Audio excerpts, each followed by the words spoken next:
السلام عليكم ورحمة الله وبركاته. ازيكم يا جماعة؟ عاملين ايه؟ يا رب تكونوا بخير. يا جماعة، في حكايات في التاريخ لو ما اتقالتش بصوت عالي هنفضل مخدوعين، وحكاية النهاردة واحدة من أخطر وأغرب القصص اللي حصلت في العالم العربي كله. قصة سقوط الجولان سنة 67، اللي اتقال عنها إنها حرب، لكن في الحقيقة ما كانتش حرب خالص، كانت صفقة. 10 يونيو 1967 السوريين صحوا على بيان من وزير الدفاع حافظ الأسد بيعلن فيه سقوط القنيطرة في أيدي الجيش الإسرائيلي. الغريب إن البيان رقم 66، والأغرب إن القوات الإسرائيلية كانت لسه على بعد 25 كيلو من القنيطرة. والأغرب من ده كله إن ولا رصاصة اتضربت. وزير الصحة السوري وقتها عبد الرحمن الأكتع كان موجود في جنوب القنيطرة، ولما سمع البيان اتصدم. لا دبابة، لا جنود، لا قتال. فاتصل بحافظ الأسد يقول له البيان غلط، مفيش حاجة حصلت. لكن حافظ زعق وشتمه أكثر شتيمة. هنا الراجل فهم إن في مصيبة حصلت، وفعلا القوات السورية انهارت، انسحبت انسحاب عشوائي. الجولان اتفتحت زي الباب المخلوع، وإسرائيل دخلت كأنها بتتمشى.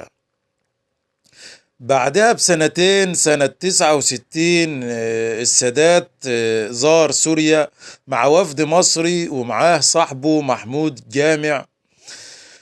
وتاني يوم أخد العربية وطلع الجولان بنفسه. السادات وقف يبص على الجولان وقال له: يا محمود، بذمتك في جيش في العالم يقدر ياخد المكان ده بسهولة؟ السادات ساعتها قال السر اللي محدش كان يعرفه: الجولان اتباعت يا محمود.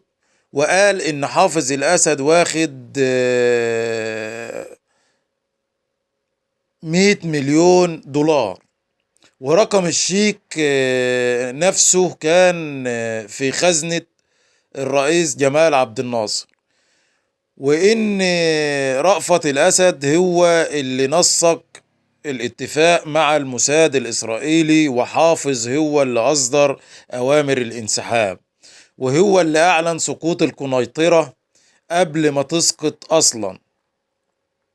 الكلام ده ما كانش كلام السادات وبس، لا، المقدم السوري خليل مصطفى، ضابط مخابرات في الجولان، كتب كتاب اسمه سقوط الجولان. قال فيه ايه؟ مفيش ولا معركة حصلت. المواقع السورية كانت مكشوفة للطيران الإسرائيلي. الانسحاب كان فوضى كاملة. الأرض كانت فاضية ومفيش جنود، بس جثث وحطام السلاح. وحكى عن قائد هرب. قائد الجبهة أحمد الميري هرب على ظهر حمار، والحمار وقع من التعب، فالراجل كمل لحد دمشق وبعدها اترقى. ورأفت الأسد نفسه أول واحد هرب وقال جملته الشهيرة: راجعين دمشق نحمي الثورة. أما خليل مصطفى اتخطف والسجن واختفى للأبد. السادات ما كانش بيثق في قيادة سوريا، لدرجة انه لما راح دمشق في الزيارة دي الطيارة خدت طريق غريب. طلعت من القاهرة للسودان، ومن السودان للسعودية، ومن السعودية للأردن، ومن الأردن لسوريا. فضلت طايرة في الجو 8 ساعات. ولما ما قالش للسوريين على ميعاد المغادرة، محمود جامع سأله ليه. السادات رد عشان ما يبقاش عندهم وقت يبلغوا الإسرائيليين. السؤال اللي فضل لغز لحد النهاردة: لو السادات كان شايف حافظ الأسد خائن، طب ازاي ده دخل حرب أكتوبر معاه جنبا بجانب؟ محمود جامع قال أنا اللي حكيته ده اللي سمعته من السادات، وبعدين الكل عارف إن فيه زعيم عربي بلغ جلد مائير بميعاد الحرب، مش لازم يكون الملك حسين.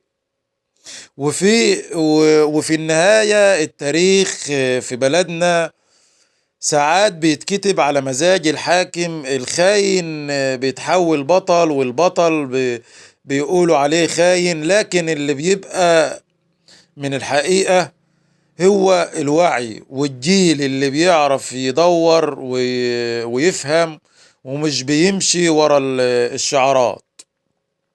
واحنا هنا في جسر الأمل احنا دورنا نقول الحقيقة حتى لو كانت